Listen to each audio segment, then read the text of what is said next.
Tonight on Connecticut's news station, an icy night. We're hearing how crews are preparing for the first true taste of winter after a February warm-up. A growing concern for ice as we head through the overnight hours. We'll talk about what that means for the morning drive coming up. Also, new details tonight after a police officer was seriously injured in a crash. The charges the driver who hit his cruiser is facing tonight. And DIY dentistry. These people don't understand the long-term damage that they could be doing to their teeth. In a special report tonight, we're looking at this new trend emerging on TikTok and how dangerous a dentist says it really is. Now at 10, this is Fox 61, Connecticut's news station. We begin at 10 with a weather watch alert for the hills tonight. Most of Connecticut seeing rain at this hour, but that's not everyone. Good evening, I'm Jen Bernstein. And I'm Ben Goldman. Thanks for joining us here. We saw some snow and a wintry mix across Connecticut earlier today. Let's begin tonight with Chief Meteorologist Rachel Frank to find out what's coming next. Rach? Yeah, we are done with the snow and sleet portion of this event. For the most part, we are just looking at drizzle right now, but freezing drizzle for the higher elevations and a growing concern for ice in the hills as we head through the overnight hours. But that continues as far south as Waterbury at 32 degrees with some freezing drizzle there, 32 in Torrington, but we are above freezing in Hartford, above freezing in Chester, and in areas from Hartford on south, we expect to stay above freezing as we head towards daybreak tomorrow. But for the higher elevations, we're thinking there could be as much of a 1/10 of an inch to 1/4 of an inch of ice, a glaze on everything, making things look all sparkly and shiny, but that means icy, and that will lead to icy spots for sure as we head towards daybreak tomorrow for people that are heading out the door. Mainly wet roadways outside of the hills, though, with temperatures above freezing, although there could, of course, be a few tricky spots on bridges and overpasses. We're in a lull in the action right now, but as we head towards daybreak, we will see things fill back in again, at least temporarily. Look at this, 5 o'clock in the morning, raining in Hartford, Middletown, New Haven, but we are still seeing that ice continue for northwestern Hartford County.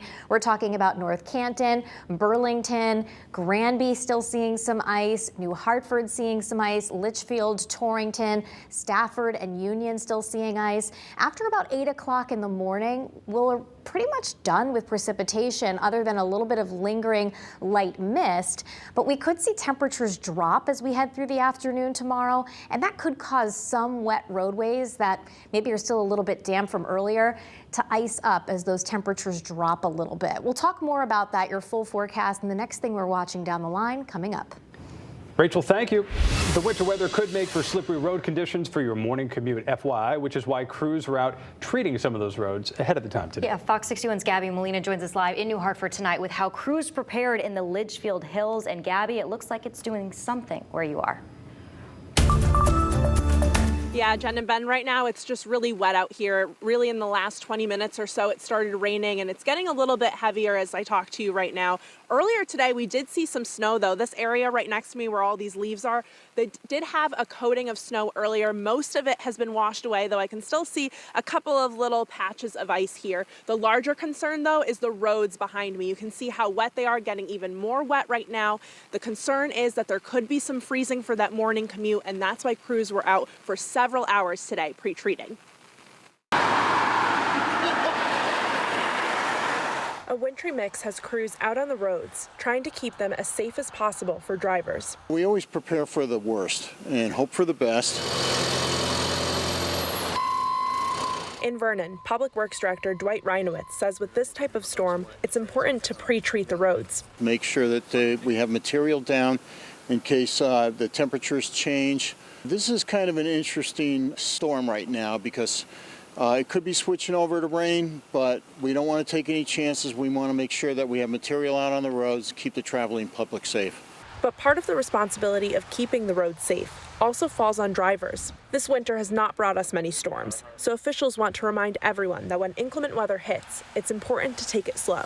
Leave a little bit earlier, again, allowing their time to drive slow and safely to get to their location. You have to be more careful due to the slippery roads and the conditions that are out there. Visibility may be a factor in the morning as well. Just a couple of weeks ago, a firefighter and a trooper were injured after being hit by a car while responding to a crash on a morning when roads were slippery, highlighting the importance of being cautious and looking out for anyone on the side of the road. It's very important to slow down and move over, especially when you see first responders, tow trucks, or even vehicles that may be on the side of the road that are broken down. And while folks head back to work and school in the morning, a reminder that you'll be sharing the roads. Give the plow trucks plenty of room to do their job. Because it has been such a quiet winter, towns and cities have plenty of salt to work with to treat the roads, so that was a bit of good news. Supply has not been an issue. Live in New Hartford, Gabby Molina, Fox 61, Connecticut's news station. Thank you, Gabby. Be sure to scan the QR code that's on your screen to download the free Fox 61 News app. It's a great resource for the latest weather forecasts and live radar all across Connecticut. All right, we are following some breaking news tonight out of Central Florida, where a TV reporter and a child were killed in a shooting. All of this happening near the scene of another deadly shooting that happened earlier today. Fox 61's Brent Harden joining us in the Breaking News Center tonight with what we're learning. Brent? Yeah, Ben, Jen, the Orange County Sheriff says they have arrested a teen who they believe is responsible for both of those shootings.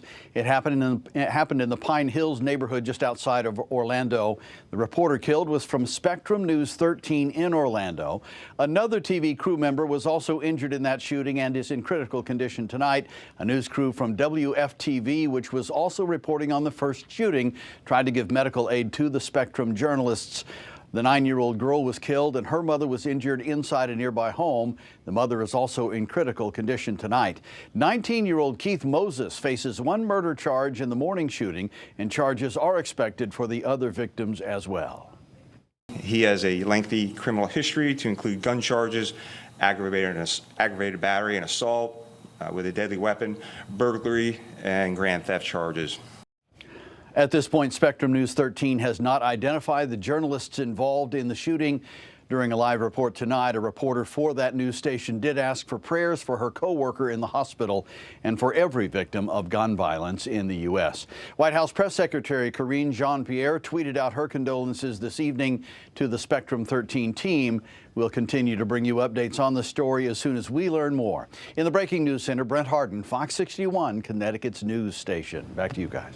Brent, thank you. New details tonight about the crash that seriously injured an off-duty police sergeant in Stonington. 52-year-old David McCracken is now facing criminal charges. The crash happened along Route 184 eastbound near the North Stonington town border, while Sergeant Mario Ritacco was working traffic detail. Police say that McCracken crashed into Ritacco's cruiser, which hit him. Officers later found out that McCracken had a suspended license. He's facing 4 charges tonight, including reckless driving. McCracken is free tonight on $10,000 bond, and he's due in court next Wednesday. Ritacco is continuing to recover in the hospital. Orange police are searching for an armed robbery suspect. Officers say this man entered Sunrise Pharmacy on Indian River Road, approached a pharmacist with a gun, and demanded oxycodone. The pharmacist complied and was ordered to go into a back room with another employee before the suspect ran away. Anyone with information should call Orange Police. Well, new tonight, Attorney General William Tong is expected to make an announcement tomorrow about the closing of Stone Academy. The school abruptly closed its 3 campuses in East Hartford, Waterbury, and West Haven last week. Former students have been protesting since then, saying that they're concerned about their academic futures and shouldn't be punished for Stone Academy's failures. The state has raised concerns about the academy's license exam passing rates, teacher qualifications, and clinical training. Sharon Hospital is facing criticism for trying to close its ICU. State officials held a second day of virtual hearings about the hospital's plan to consolidate emergency services. Sharon Hospital is arguing it's necessary and not just a problem in Northwest Connecticut, but all rural hospitals. Leaders are also worried the hospital could completely close if they don't act. We can't keep losing $20 or $25 million a year. So we are trying to reshape the services in a responsible way. Connecticut senators and Congresswoman Jahana Hayes wrote a letter to the state asking it to reject Sharon Hospital's plan. A spokesperson says the hospital will continue offering its same level of critical care services. New at 10 tonight, one Connecticut congressman is hearing concerns from residents about how the United States reaching the debt ceiling could threaten Medicare and Social Security. Congressman John Larson held a public forum at Illing Middle School in Manchester tonight. The Democrat spoke about how he's opposing Republican efforts to cut Medicare and Social Security in exchange for raising the debt ceiling. To hold critical programs, insurance programs that impact the elderly, like Social Security and Medicare, that's just wrong-headed. Hopefully the Republicans have come to their senses. Now let's get down to business and actually fix Social Security and Medicare. Treasury Secretary Janet Yellen told Congress last month that extraordinary measures can keep paying the nation's debt until June, but lawmakers need to reach a deal by then. State lawmakers are working on how to implement early voting here in Connecticut. More than 60 people spoke at a public hearing today at the General Assembly. The General Assembly, is deciding on several proposed bills with it. The main question that lawmakers are focusing on is how many days before Election Day could voters cast their ballots. Some proposals call for up to 18 days of early voting, but the Secretary of the State is recommending 10 days. People tend to use it in the very beginning of the early voting window and the last week of right before the election. So I think 10 days is the best of all worlds. The Secretary of the State is asking the legislature to pass an early voting bill by the end of March so cities and towns have enough time to prepare for November's election.